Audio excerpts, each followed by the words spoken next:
for men, they get a 33% increase in lifetime sexual partners because they're taller. That's actually more than I would have expected. The first time I met Destiny when we were on Fresh and Fit, he brought up the study about height. Okay, and we're going over, because I want to give 3 examples of how hypergamy actually does manifest in real life dating. The third one was this, and it was the concept that men at the short, there was a survey they did with 60,000 men, and on the short end of the survey, and I believe that's like 5'8", it was 9.4 sexual partners. And then on the high end, which I believe somewhere around like 6'1", 6'2", it was 12.3 sexual partners. And Destiny was like, hey man, that's only 3 bodies. And I get what he's saying. And if I had slept with 50 women, 3 bodies would not be a big deal. But if I've slept with 9 women, then 3 bodies, it is a 33% income increase. So if you were to ask, no, listen, if you were to ask me, if you were to say again, Cindy Messon and Dr. Buss write a book called Why Women Have Sex, and they go over 237 reasons why women have sex with men. In those 237 reasons, let's just say of the attraction ones, there's 10 or 20 or 50. Height, income, physique, 6-pack abs, fucking access to resources, the ability to sing, perform on stage, bravery. There's so many different attributes that women can be attracted to for men, okay? If there's this many attributes, then no one attribute should count more than 10%, 15%, 30%. But we just showed that for men, they get a 33% increase in lifetime sexual partners because they're taller. That's actually more than I would have expected. I'm not focused on the number 3. That number 9.4 and that number 12.3. They're the averages of 60,000 different men. You understand what I'm saying? And the same thing they did with weight, like you saw the BMIs. It was the same thing. I mean, is this like is having 3 more partners though going to lead to be conducive to your? You keep getting hung up on 3 partners. Those 3 partners don't exist. Those 3 partners are they're the delta between 2 average numbers in statistics and a full 1 sigma in. I'm talking about sigma in statistics, not a sigma male. The full 1 sigma is, remember, 1 standard deviation is 68.27%. Half of that is 34%.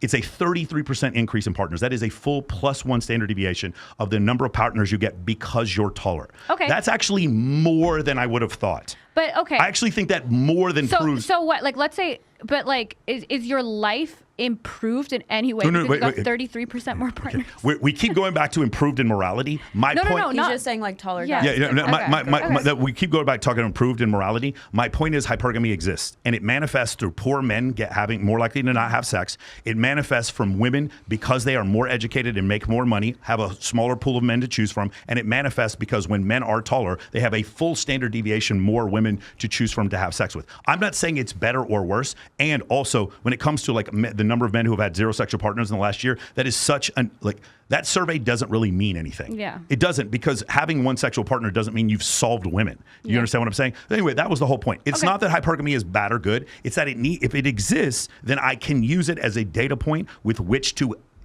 fulcrum men into getting in the fucking gym. Do you understand what I'm saying? Because I think it's really frightening to not believe the other thing. Because here's the other contrapositive of it. Destiny and I agree on the concept that the logistics, or like he says, going out and approaching more people, that's what you said the solution was.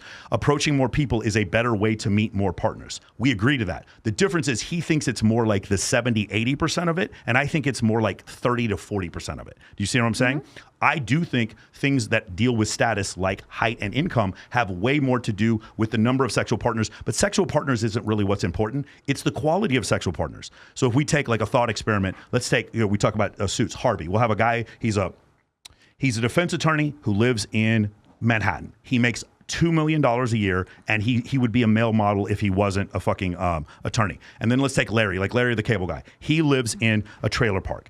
Larry could have the same number of sexual partners as Harvey, but Harvey is dating the 5'11" Ukrainian green-eyed model, and Larry is getting a woman who's obese who already has 6 kids. That's the difference. Yeah, that's true. I agree with that. So because it's assortative mating. Correct. So where we agree is not the fact of like the number of sexual partners, because I agree that's not really indicative. If you're a dude who's really good with women and you've had 6 girlfriends, you're going to have fewer sexual partners because you had girlfriends. Yeah. If you're a guy, if you've been a single for 20 years, you're going to be 300-400 sexual partners. Yeah. Right. So that's the difference. Yeah. Yes, very much so. If you level up, you are going to find partners at your level. So if you're a guy and you hit the gym and you're going to get hotter girls. And if you're a girl and you get, you get boob jobs and you get this, then you're going to get a 33% increase. Let's get her a promo code. MOM Mentoring. So my point was not that about more or less sexual partners. It's that if you want the hotter girl, you do have to level up. Yeah, that's fair. And that is a function of hypergamy also. Do you see what I'm saying? But it goes both, like, then. Agreed. I agree that it goes both ways. I've never denied that it goes both ways. Everyone's going to want the best, and the best way to get the best is if you get the best. So this is the same thing. You should tell women who want, like, educated lawyers, the best way to do that is go to law school. Got it. Not, you know. So to level up, you will get a hotter partner. Either way, yeah. Beautiful. Deal. Love it. There we go. Awesome. That's why. There we go. You guys are watching this. I love it. If you're watching this, I have a gift for you. Click the link below and I will send you a private invite to my community for free. Yes, free.